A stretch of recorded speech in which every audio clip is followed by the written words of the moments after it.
See you in the morning. What's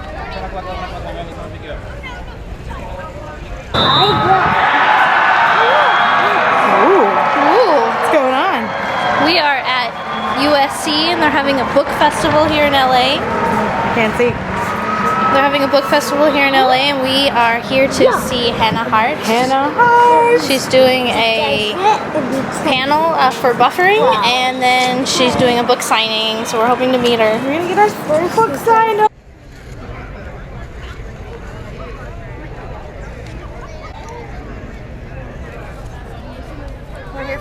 We're here for Hannah today. Hannah!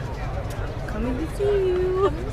Created the award-winning web series My Drunk Kitchen, which is amazing and has amassed millions of views since its first episode premiered in 2011. Her books, My Drunk Kitchen, A Guide to Eating, Drinking, and Going with Your Gut, and her newest, Buffering, Unshared Tales of a Life Fully Loaded, both have spent weeks on the New York Times bestseller list. She is being interviewed today by LA Times writer Sarah Rodman. Please join me in welcoming Sarah Rodman and Hannah Hart.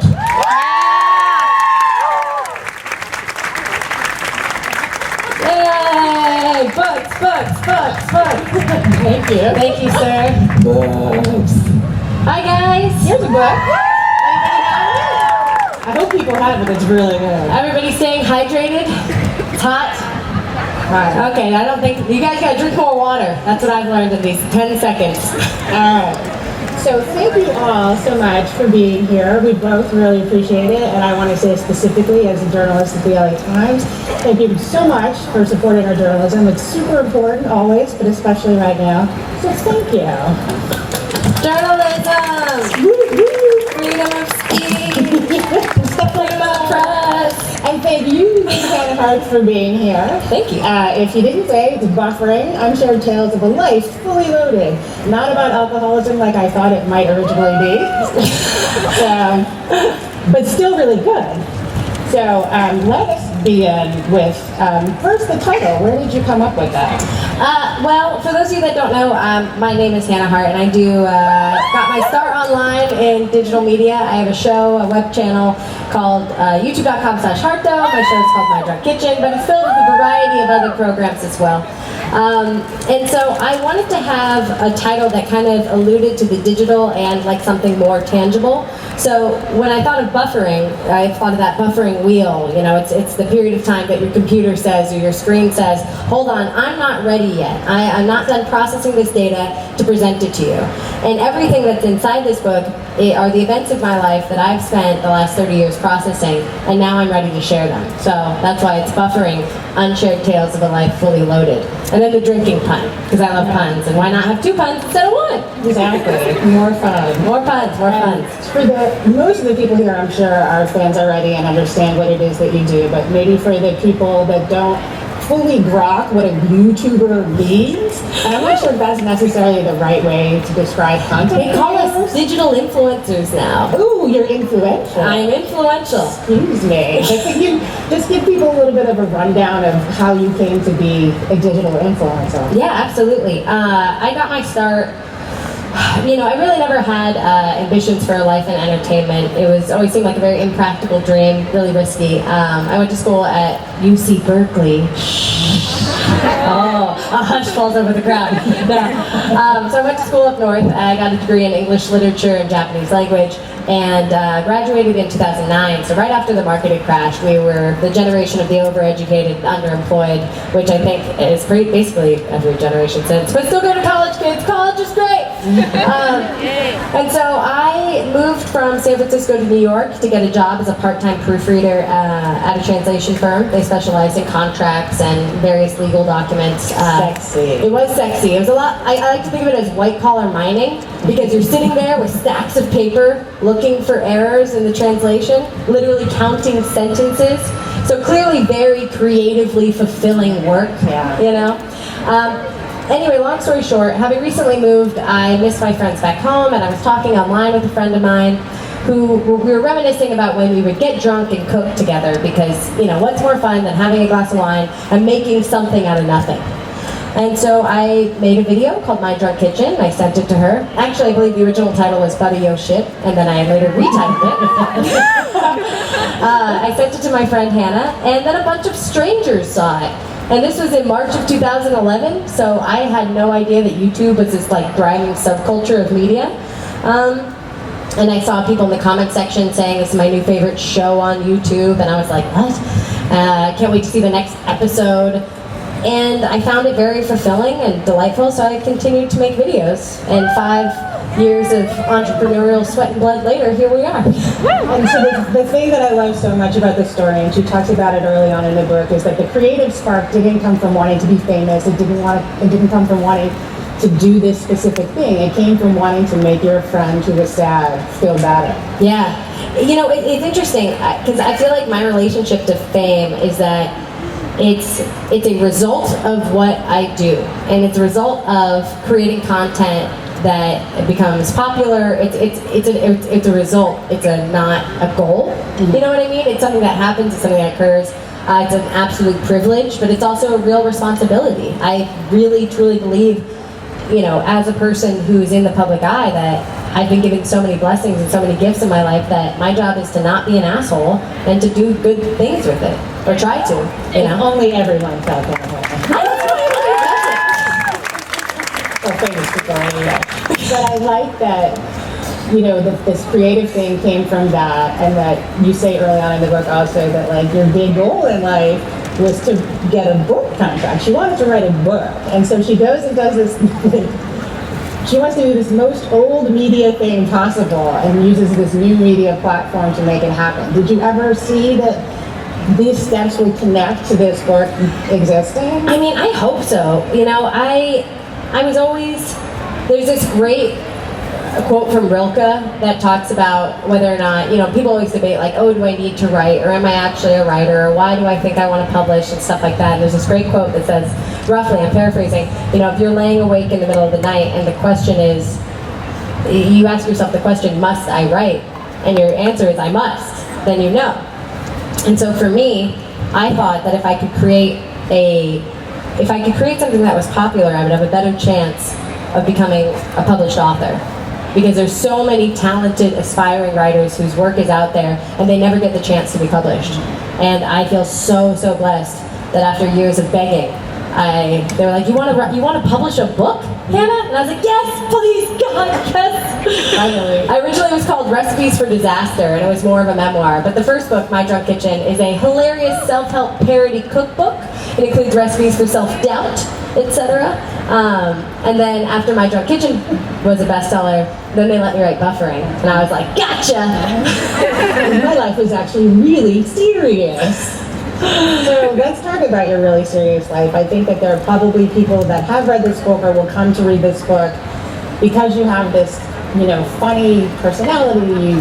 You have this great sort of endearing liveliness about you, and it comes from a really sort of despairing place. I mean, where and how you grew up were tough, and it's interesting that this is the end result of that. But you share really personal stuff about your mom and psychotic episodes that she has and the psychosis that she went through and her becoming homeless and you having to become her conservator.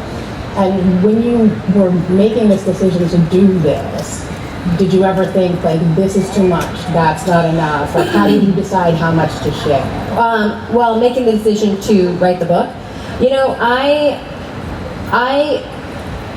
have always felt that a person on this campus has a story to share, a worthy story to share, experiences to share, perspectives to share. And I have been fortunate enough to share mine. And mine has a lot to do with commentary on the mental health system in America. I dare call it a system at all. It's what we have in place instead of nothing. You know, I'm distracted by the wind. That's actually just my energy radiating off into the mic. So in writing it, your question is what to share, what not to share. I wanted to do justice to my family's experience. The book opens with a quote from my mother, who is the most compassionate, kindest, bravest person I know. on this earth. And my mom always said, there are no bad guys in this story. And it's true. And her compassion led me to really realize that everyone is a result of something. It's not that there's like this true like malice and somebody's selfish action is just from an inherent like root of evil, you know? And so I tried to write Buffering kind of with that perspective in mind, trying to show everyone in it compassion. My father, my friends, my family, myself. And it's, I hope I did a good job. I don't know. It's intense. It's intense stuff. And so once you were done, and did you show it to your sister? Did you show it to your family members? Did you show it to friends to get a sense of what they were comfortable with you sharing? It's your stories that you're allowed to share it. But it's so funny. My mom raised us with love and trust. Like, I would say that like for as difficult as the circumstances of our life were, it wasn't because of we had so much love in our family, you know, regardless of what was happening, regardless of what we didn't have, regardless of negligence and neglect and all the fun stuff you get to read about in Buffering, there was always this root of love and trust. And so I think Naomi, when I told her I was writing Buffering, she was just that's my older sister, she was very encouraging. I showed her the chapter that was directly about her. She read it, she was like, this is great. And her response after reading Buffering was, thank you. And that's the best response I could have possibly gotten, you know? And there are a lot of things that happen. I think that we all have this experience, actually, that you grow up the way you grow up and you do things in your family, and it's not until you go to somebody else's house and you realize that your family's crazy because everybody else is like sitting down and having dinner together and being normal people. Yeah. And can you talk a little bit about, I mean, because your mother was a hoarder in addition to other issues that she had, and so you were used to sort of a certain level of squalor, for lack of a better way. Squalor, yeah. And I actually read Buffering about reading what the definition of the word squalor was. I mean, we had CPS, which was Child Protective Services, coming, being like, this place is inhabitable. We had a lot of stray animals. It's all this very fun, colorful stuff you can read all about. You know, the kitchen was basically like the biohazard. Actually, it was literally a biohazard. And it was funny because I didn't write about this in the book, but you saying that reminded me. I used to always say, guard my food when I got up, because we would eat like on the floor, we'd eat just wherever we were eating, was where we were eating, and we had cats and dog, and each other. And every single time we walked away from our food to use the bathroom or whatever, we would have to say, guard my food, which meant don't eat what I have left on my plate, and don't let the dog eat what I have left on my plate. And I remember going to someone's house and being like, guard my food, and like getting up, and then being like, from what? Birds? Like, yeah, it's all about perspective.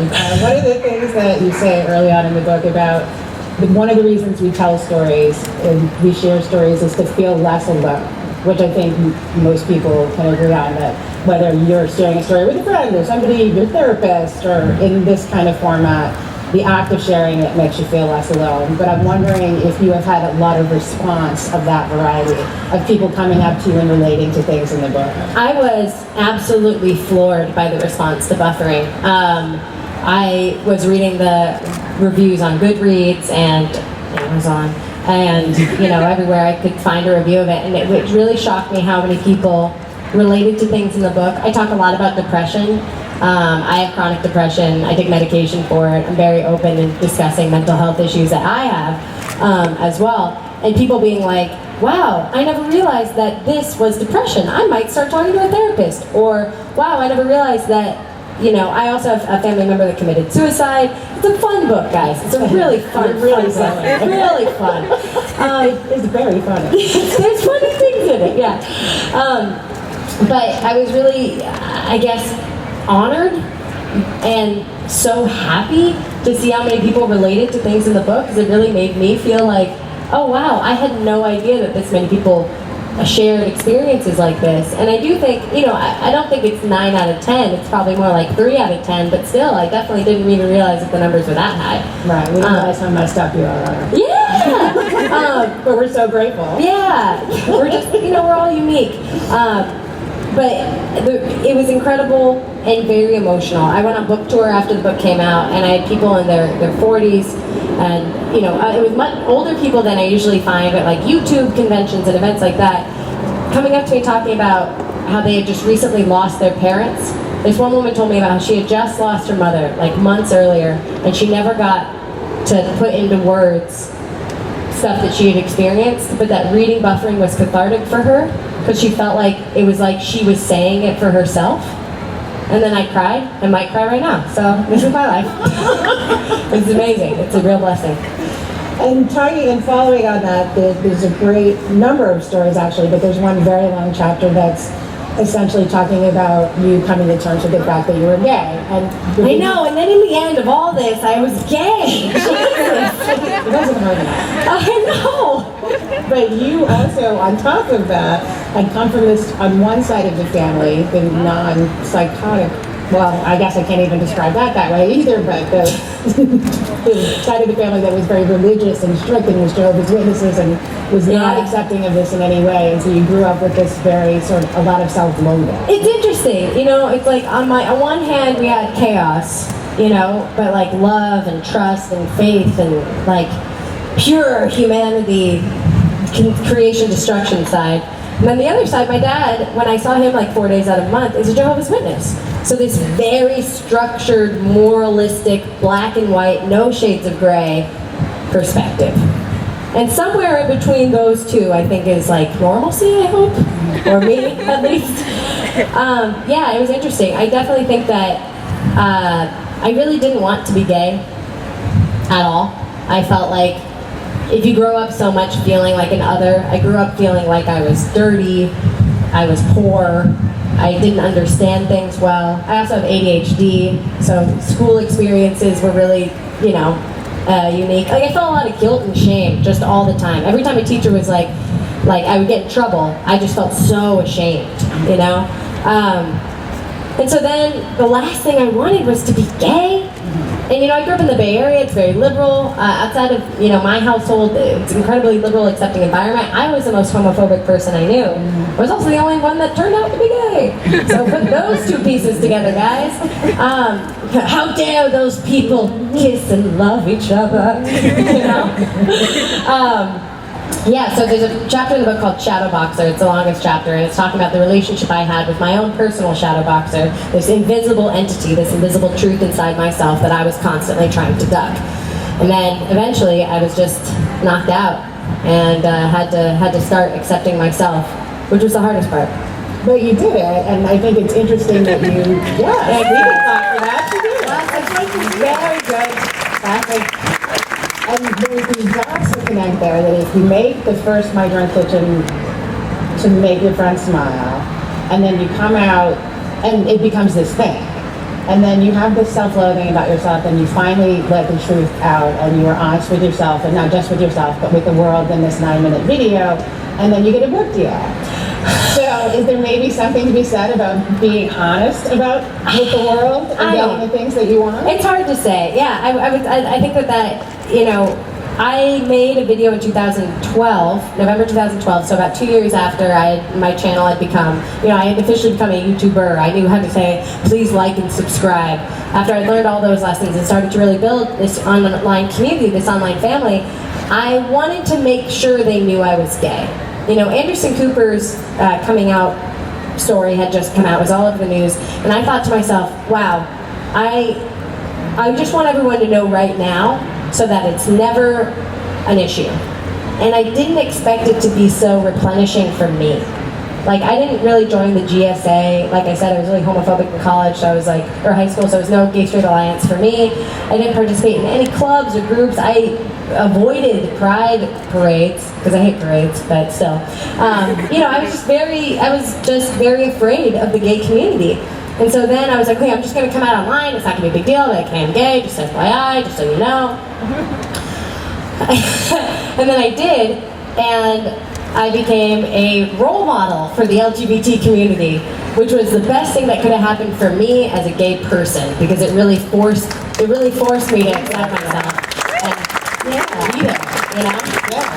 Because it's like, yeah, it was a very educational experience, and I now am very, very, very proud of it. At first I was afraid of being pigeonholed, and now I feel like I've established enough agency over my career and myself that I can be like, also, being gay is a big, big, big part of my life. daily, I'd say. Minute by minute. Yeah, minute by minute, second by second, all day, every day. You're gay all day. It's great. But I'm imagining that you also got response from that as well, from people being grateful for you telling your story. Or was there the other side of that coin? Were there people that were not? I'm sure there were people that it's great because I've gotten to hear a lot of you've helped me accept my sexuality, you helped me come out to my friends, and I'm like, oh wow, that's awesome, but also you really did 90% of the heavy lifting. I was the 10% of you can do it, guys. But so I appreciate that. But then there's also I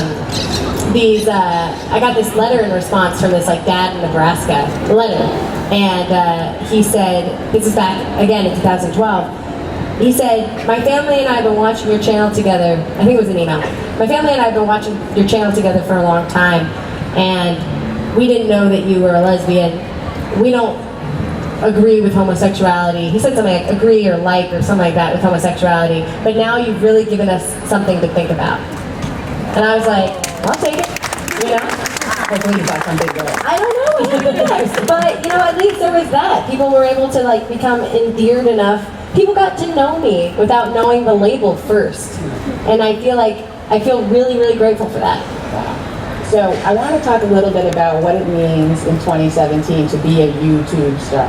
I feel 5 years ago it meant one thing. Yeah. Because you do have this wide audience. You have a lot of fans, but there's still this sort of other area. It's you can probably walk through the airport without being mobbed by paparazzi, I'm guessing. Oh yeah. And I'm guessing you also don't want that. No. What sort of form does the fame take? What form does the fame take? That's interesting.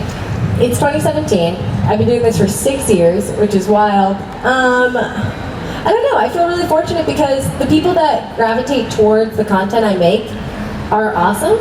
I see people out there that are famous to the largest common denominator. Do you like that? Largest common denominator? Right? Thank you. Subtle. We are in college. Yeah.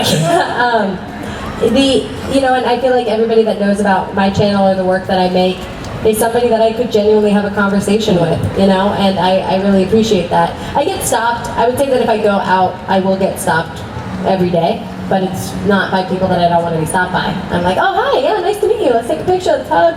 Thank you for making my entire life possible. It's a wonderful thing about being an online creator is that the community support is the direct support that enables you to have your life. It's not like gatekeepers, it's not like I have been pre-approved by the entertainment organizations that are in place. It's the internet, and the internet is people, and these people have made my life possible. So it's great, is my answer to your question. Yeah, it's straightforward. It's great. It's good. Yeah, it's really Now, one of the things you say in the book that you never wanted to become famous just for the sake of being famous, but that if you were to become famous, that the 3 people you would want to meet were Oprah, Patrick Stewart, and Beyonce. Have you met any of those people yet? Not a one. All right, let's manifest that in the world. Let's please. Patrick Stewart is with my agency, so I'm really hoping for Patrick Stewart. I'm going to set that bar, focus on him. I'm pretty sure he's my real dad. I love Star Trek, rock off the next generation, Jean-Luc Picard, Charles Xavier. Patrick Stewart, if you're here, just letting you know, I too am here today. I'm sure he's read the book and I'm sure it was great. Oh, he had such a fascinating life. And then Oprah and Beyonce as well. Also, Martha Stewart, I'm going to add that, because Oprah, Beyonce, and Martha Stewart are just such incredible business people. Oh my God. Have you guys ever read Martha Stewart's story? It's insane. She was like, well, then I did this and became wildly successful, and then I did this and became wildly successful, and I took these 2 things, and you're just like, whoa. Right. There's a little prison thing in the middle there, but let's not speak about that. Yeah. And then finally, for me, before we get to you guys, what are you working on? What can we look forward to seeing from you next? Well, so we can look forward to the following things. Coming out, now that like I said, have become totally comfortable fully embracing my privilege of being a LGBT role model, I want to make a film. I made 2 films with my friends. They're both comedies. Very funny, right? Yeah, Camp Dakota, Dirty 30. Very fun. And I want to make a rom-com next, and I want to make a gay rom-com. And there's no rom-coms anymore. And B, rom-coms are great. And C, can't like LGBT people have some funny joy at all? Like everything has to be a tragedy or somebody dies or they're not gay or there was a phase. And I'm like, no, what if they just met and a series of quirky coincidences happened? Maybe at a book festival. Maybe at a book festival. I like the sound of that. All right, now we are ready to take your questions. The woman with the microphone is there. Please make yourself known to her. Yay! Great. Thank you guys for listening. Yes, thank you so much. over here to the left. Hi, I just happened to walk by and I'm like, I think I know who that is. You used to do the Doctor Who special things. I was wondering if you plan on doing more of those, because I really enjoyed when you did that. That is awesome. I absolutely loved hosting that Doctor Who marathon. So if you liked it, let them know and tell them to hire me again. Thank you. Right there. The man behind the hedge. Hi, quick question. Also, huge fan, by the way. Yay! What was actually your favorite, like, drunken recipe to make? Oh, wow. Okay, that's a great question. Favorite drunken recipe to make? It's a good one. I will say that the taco potato is delicious. Okay, guys? So it's a baked potato stuffed like a taco. Okay? Picture that. It's the best. It's really, really good. So you make like taco seasoning. So yeah, so taco potato. Also, I made a hollandaise sauce. I made eggs Benedict at home once. Ruined brunch for me because I was like, it's so easy to make eggs Benedict. Now I can do this anytime I want. So that's Drunk on top of that. and drunk on top of it, yeah. So yeah, definitely taco potato. Big win.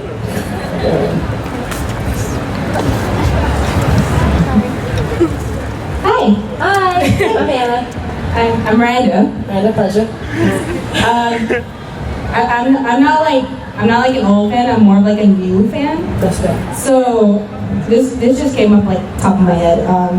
If you were to describe your YouTube channel in like 3 words or less, just to be fair, How many hyphens? We already have Give us some words.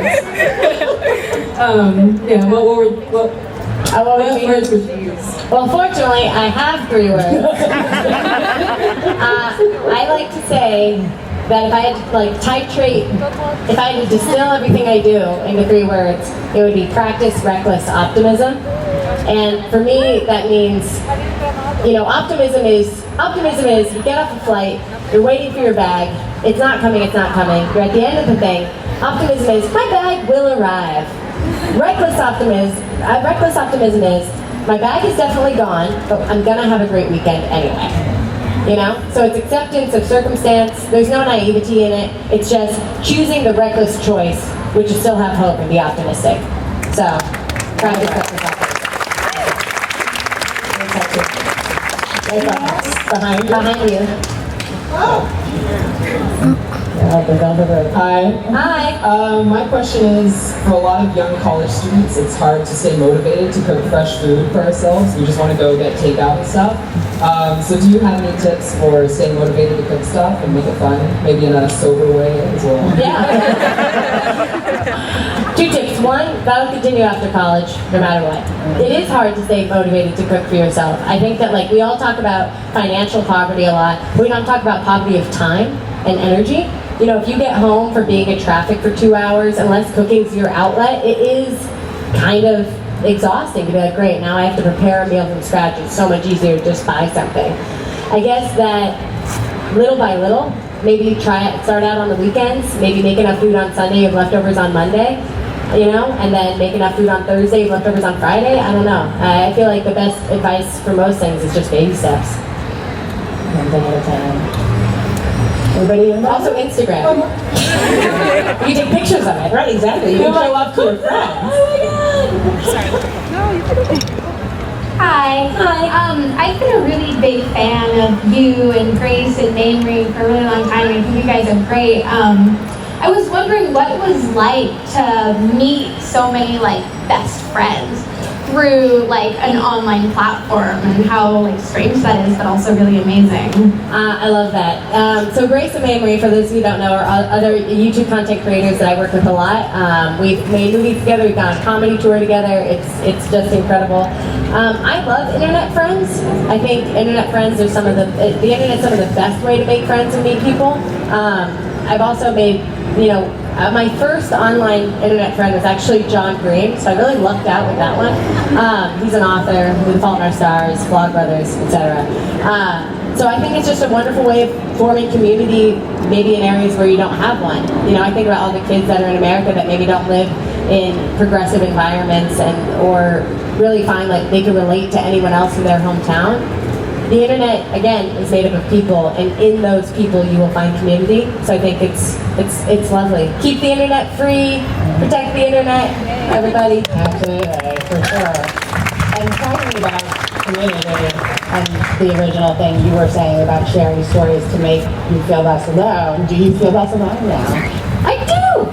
I do! Yeah, it's a process. I mean, I haven't announced it yet, but someday there'll be a paperback version of the book coming out. Someday. And someday I'll discuss the feeling of what it's like to be in the world after you've shared so much of who you are, and then just everything's a process. So now I'm processing this, like, you have a chance to really be yourself. It's amazing. And then maybe in the rom-com you'll have a chance to be someone else. In the rom-com, I'll have a chance to be a quirky go-getter. Hopefully. I don't know. That's how I see myself. Excellent. I would like to thank our quirky go-getter for joining us today, and I would like to thank you all.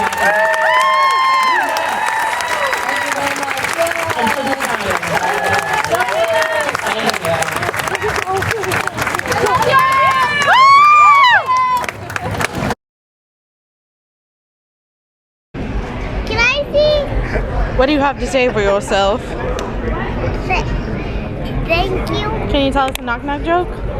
Yeah. What'd you say about being a snake this morning? A Slytherin. Slytherin.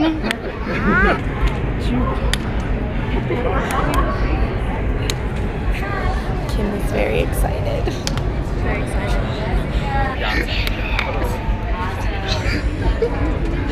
I don't know why I'm whispering. Look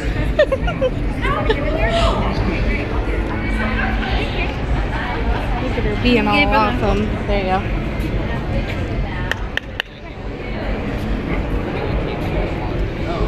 A little superhero. She's our favorite. Yay. Kim, Kaya. Awesome. Have your phones ready if you want a picture. Ashlyn. Oh, he sometimes watches you. Oh, good. Only It depends. It depends. What words are coming out? You want to do it together? Let's do it. Hi, I'm Hannah. Hi, Hannah. What's your name? Kara. Kara, nice to meet you. Oh, yeah. Awesome, you guys. Really say boo-boo every time I open something, and it's your fault. He does. And I love you. We'll see you at VidCon. See you at VidCon, guys. Yay, Ted Hart. Woo, Ted Hart. Bye, thanks.